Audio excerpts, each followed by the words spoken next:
बिस्मिल्लाहिर्रहमानिर्रहीम। अस्सलामु अलैकुम। मैं हूं आपका वर्चुअल टीचर मोहम्मद काशिफ गुराया। तो बेटे, मैं जिस टॉपिक को लेकर आपसे मुखातिब होने जा रहा हूं, the title of the topic is the symbol of elements and its significance. Significance बोलने से मुराद होता है अहमियत। तो बेटे, आपकी एक्सरसाइज में क्वेश्चन नंबर 9 है जो इस टॉपिक के साथ रिलेटेड है कि आप एलिमेंट्स की सिग्निफिकेंस के ऊपर नोट लिखें। तो वो टॉपिक का वो क्वेश्चन भी इसको समझ के सॉल्व करें। और दूसरी बात यह है कि इस टॉपिक को लेकर बहुत सारे ऐसे कॉन्सेप्ट्स हैं, ऐसी कंफ्यूजन्स हैं जो आपको ना तो बुक से मिलेंगे और ना यकीनन किसी और जगह से मिलेंगी, लेकिन वो आपके कंफ्यूजन्स रहेंगे जरूर। जब लास्ट तक वीडियो देख लेंगे तो आप मान जाएंगे कि मैं सही कह रहा था। तो इसलिए प्लीज उन कंफ्यूजन्स और उन प्रॉब्लम्स को जो इस टॉपिक के साथ रिलेट कर सकते हैं उनको खत्म करने के लिए वीडियो लास्ट तक देखें। तो शुरू करते हैं जी। तो बिस्मिल्लाहिर्रहमानिर्रहीम। जज़ल्लाहु अन्ना मुहम्मदिन व आलिहि वसल्लम व अहलहु। अल्लाह से दुआ है कि अल्लाह इस टॉपिक को मेरे लिए समझाना आसान कर दे और आपके लिए समझना आसान कर दे और हम सब के लिए इस इल्म को नफा बख्श जो है वो बना दे। तो सिंबल्स क्या होते हैं? तो सिंबल्स के बारे में हमने ये कहा है कि एलिमेंट्स को जो रिप्रेजेंट किया जाता है या रिकॉग्नाइज किया जाता है, दो लफ्ज है, रिकॉग्नाइज करना मीन पहचानना, रिप्रेजेंट करना मीन जाहिर करना। तो रिप्रेजेंट करने के लिए हम सिंबल्स का सहारा लेते हैं। असल में किसी भी बॉडी को रिकॉग्नाइज या रिप्रेजेंट करने के लिए किसी ना किसी टाइटल के सहारे की जरूरत होती है। जैसे मैं अपना ही नाम, अपनी ही एग्जांपल दे दूं तो मुझे माशरे में पहचानने के लिए और रिप्रेजेंट करने के लिए मेरे वालिदैन ने मुझे एक नाम असाइन किया था, that is a Mohammad Kashif Ali. तो मुझे या इंसानों को माशरे में रिप्रेजेंट या recognize by the help of their name किया जाता है, लेकिन एलिमेंट्स को रिकॉग्नाइज या represent by the help of their name नहीं किया जाता, by the help of their symbols किया जाता है। अब सिंबल्स बनाई कैसे जाती हैं? तो इसके लिए हमने कहा कि ये एब्रीविएशन होता है ऑफ देयर नेम या फॉर देयर नेम। जो नेम उसका लिया जाता है 4 तरह की लैंग्वेजेस से, that the Latin, Greek, German and English.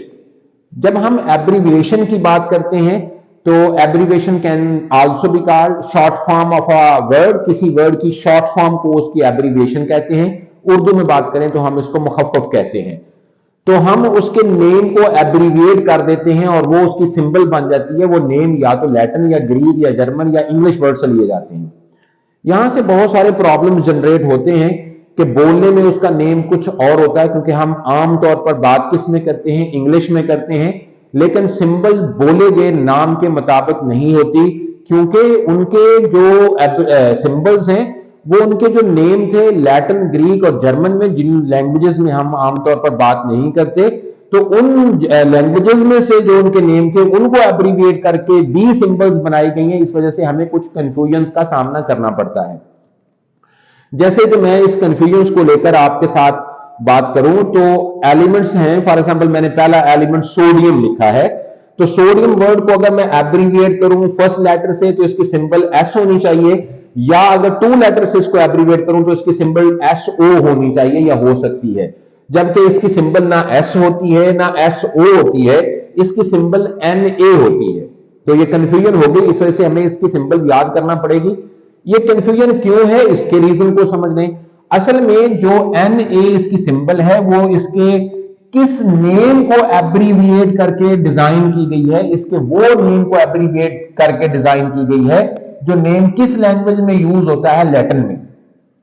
Latin में ये नेम कैसे यूज होता है?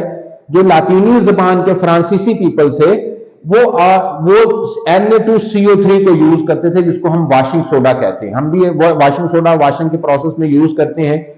तो जो Na2CO3 था, जो वॉशिंग सोडा था, बड़ा जाना पहचाना कंपाउंड था क्योंकि इससे वॉशिंग का प्रोसेस किया जाता था। तो इस Na2CO3 में ये वाला एलिमेंट सोडियम मौजूद होता था, ये वाला एलिमेंट।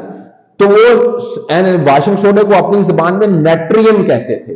तो फिर नेट्रियम का जो वर्ड था ना, उसको एब्रीविएट करके इसकी सिंबल बनाई गई, दैट इज Na।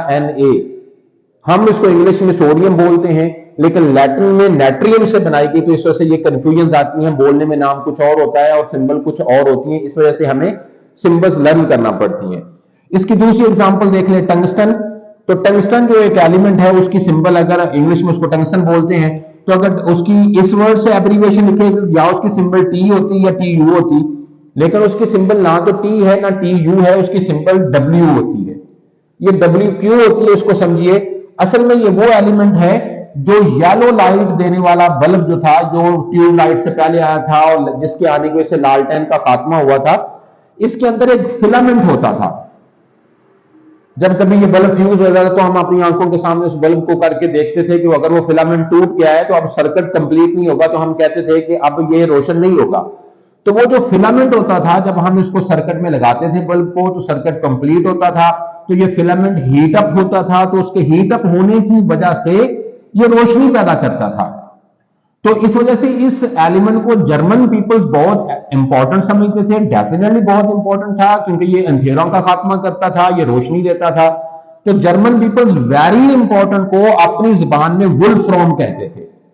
तो वुल्फ्राम को एब्रीविएट करके इसकी सिंबल बनाएगी, दैट्स अ डब्ल्यू। तो फिर कंफ्यूजन तो है ना, इसकी ओरिजिन तो मैंने बता दी, अब तो इसमें कंफ्यूजन नहीं रहेगी। तो कंफ्यूजन तो है कि बोला इसको टंगस्टन जाता, सिंबल इसकी डब्ल्यू है। इसी तरह तीसरी एग्जांपल देख लें, फास्फोरस। तो फास्फोरस जो है इसमें वो कंफ्यूजन नहीं आती, तो इसकी सिंबल जो है वो पी है। तो ये भी बताता हूं कि इसका नाम इस एलिमेंट का, जिसको भी फास्फोरस कहते हैं, उसको फास्फोरस इसका नाम क्यों तजवीज किया गया। इसकी वजह यह है कि लाइट के पैदा करने के या प्रोड्यूस करने के दो फिनोमिनास बेटे होते हैं। एक अमल को हम फ्लोरिसेंस कहते हैं, लाइट का पैदा होना, जो ट्यूब लाइट से आप और एलईडी लाइट से लाइट हासिल करते हो, वो फ्लोरिसेंस है। और एक लाइट के प्रोड्यूस होने का फिनोमिना को हम फ्लोरिसेंस कहते हैं। फ्लोरिसेंस ग्रीक जबान में लाइट बियर करने वाले को फ्लोरिसेंस कहते हैं।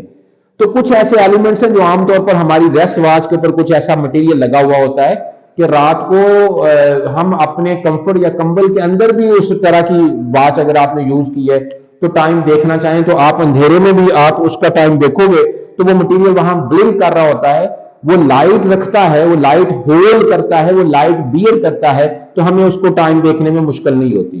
तो वो एलिमेंट कौन सा होता है, वो फास्फोरस होता है। तो चूंकि वो लाइट होल्ड करता है, लाइट बियर करता है, तो लाइट होल्डिंग या लाइट बियरिंग को ग्रीक जबान में फास्फोरिसेंस कहा जाता है। तो इस वजह से फास्फोरिसेंस से इसका नाम पड़ गया फास्फोरस, और इसकी एब्रीविएशन उसका फर्स्ट लेटर पी डिजाइन कर दिया गया।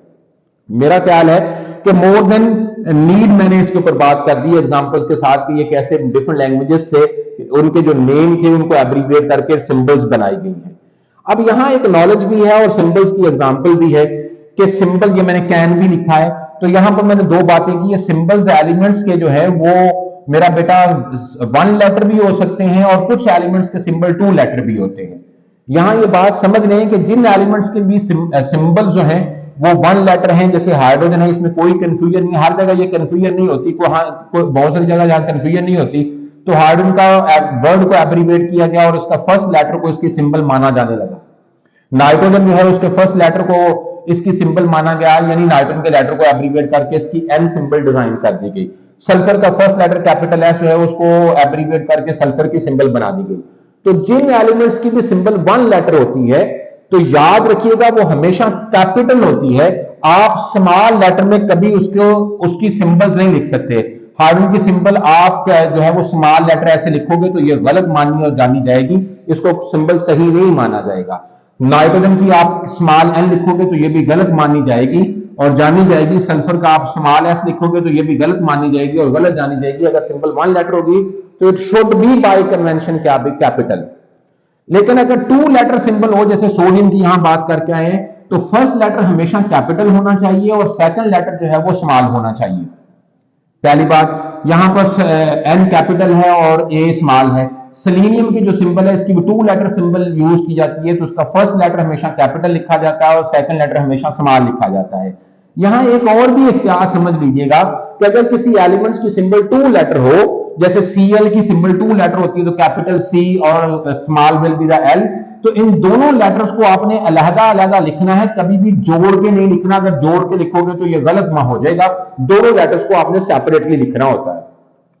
यहां एक और भी कंफ्यूजन बच्चों के ज़हन में पैदा हो सकती है, बल्कि बड़ों के ज़हन में भी होती है, लेकिन होगी उसको जो साइंस की अप्रोच रखता है कि ये ऐसा क्यों है कि कुछ एलिमेंट्स की सिंबल 1 लेटर है और कुछ एलिमेंट्स की सिंबल 2 लेटर है। तो बेटे जब एलिमेंट डिस्कवर हुए थे तो आगाज सिंबल असाइन करने का 1 लेटर से ही हुआ था, लेकिन बाद में कुछ ऐसे एलिमेंट्स डिस्कवर हो गए, जैसे पहले नाइट्रोजन डिस्कवर हो गया और इसकी सिंबल असाइन उसको कैपिटल एन कर दी गई, और उसके बाद जो नेट्रियम डिस्कवर हुआ, सोडियम डिस्कवर हुआ, तो अगर उसका भी फर्स्ट लेटर लेकर उसकी सिंबल भी n तजवीज कर दी जाती, तो फिर जब n लिखा जाता तो ये कंफ्यूजन जरूर होती कि ये n फॉर नाइट्रियम या सोडियम है या n फॉर नाइट्रोजन है।